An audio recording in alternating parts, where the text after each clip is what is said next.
caímos em tentação? Por que é tão difícil renunciar uma vida de pecados? Fala, meu povo, aqui é a Fabiola e no vídeo de hoje eu quero te ajudar a expandir a sua consciência espiritual. Já te peço para se inscrever no canal para que você possa estar acompanhando os conteúdos novos que sempre estão saindo por aqui e é claro que eu possa te ajudar a partir destes vídeos a expandir, a despertar a sua inteligência espiritual. Agora, sem enrolação, vamos para a pergunta que não quer calar. A verdade que ninguém te conta é: ninguém cai em tentação. A gente peca é porque a gente quer. Isso está muito claro lá no livro de Coríntios, capítulo 10, versículo 13, que diz da seguinte forma: Deus é fiel.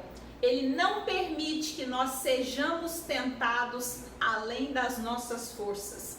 Isso deixa claro para a gente que todas as tentações às quais nós somos acometidos são porque nós dissemos sim para elas. Porque a palavra diz que não existe tentação que seja maior do que a nossa capacidade de falar não, de renunciar. E isso também está claro no livro de Gênesis, que fala lá da criação do mundo, aonde Adão e Eva, antes de serem expulsos, o que acontece naquela passagem? Diz a palavra que Deus dá o poder de decisão para todos nós. Ele nos fez, nos criou, pediu obediência, mas ele deixou o poder de decisão conosco. E Adão, diante da desobediência de Eva, também foi desobediente. No momento em que ela oferece para ele o fruto da árvore proibida, ele simplesmente comeu. E no momento que ele come, ele não se sente culpado, ele não se responsabiliza pela culpa, ele joga a culpa em cima da mulher. E ainda tem a audácia de falar para Deus: a culpa é da mulher que você me deste. Ele sai do lugar de responsabilização e vai para o lugar de vítima. E esse é um cuidado muito grande que nós temos que ter na nossa caminhada de fé. Por muitas vezes nós colocamos a culpa das decisões que nós tomamos de cair em tentação nas outras pessoas, naqueles que estão às nossas voltas, nos demônios, e muitas vezes as tentações foram apenas decisões tomadas por nós mesmos. Então nós precisamos de nos responsabilizar diante de tudo isso. Essa passagem também fica muito clara quando Paulo diz isso lá no livro de Gálatas, capítulo 10, da seguinte forma. Vou ler aqui para vocês. Irmãos, fostes chamados à liberdade, porém não useis da liberdade para dar ocasião à carne. Olha que interessante quando ele fala dessa forma. Nós estamos dando muito espaço para as coisas do mundo.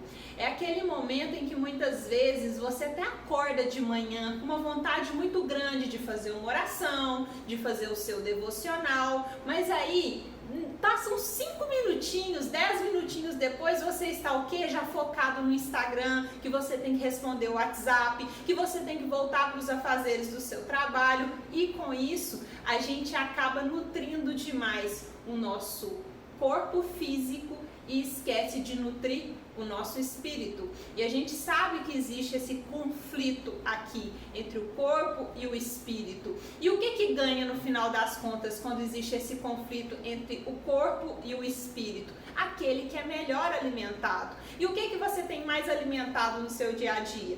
Porque o espírito, ele é alimentado a partir da palavra. Quando você começar a ler, a meditar sobre o Evangelho, o Espírito, ele é alimentado a partir das orações, dos jejuns que você faz. Mas quando você coloca isso numa balança e vai ver a forma como as pessoas têm levado a sua caminhada espiritual, as pessoas dentro de um dia de 24 horas, muitas vezes elas tiram 5 minutos para nutrir o espírito e o restante do dia elas ficam presas a quê? As distrações do mundo, redes sociais, ao trabalho, as imoralidades de um modo geral. E como é que elas não querem cair em tentação se elas passam a maior parte do dia distraídas com essas tentações?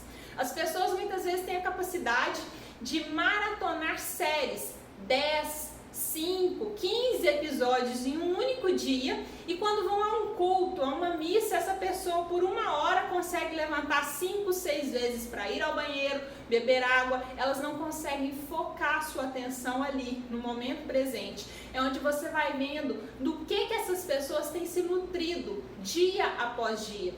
Então, com esse vídeo de hoje, eu quero chamar a sua atenção a respeito dessas tentações, porque muitas vezes vocês estão delegando para as coisas do outro, para o externo, como se as tentações não fossem algo da sua responsabilidade. Mas qual tem sido a sua responsabilização com o seu processo de espiritualidade, para nutrir o seu espírito, o seu compromisso com a palavra, a sua meditação, qual que é a sua hora de oração, qual que é a sua hora de meditação, qual que é o tempo que você desprende para as coisas de Deus e o tempo que você desprende para as coisas do mundo, porque quando a gente vai fechar essa balança, tudo isso vai ter peso. Tudo onde eu coloco mais energia, aquilo vai crescer, aquilo vai vingar. E é a hora que eu preciso começar a avaliar se na hora da colheita eu estou colhendo aquilo que eu realmente gostaria de estar colhendo.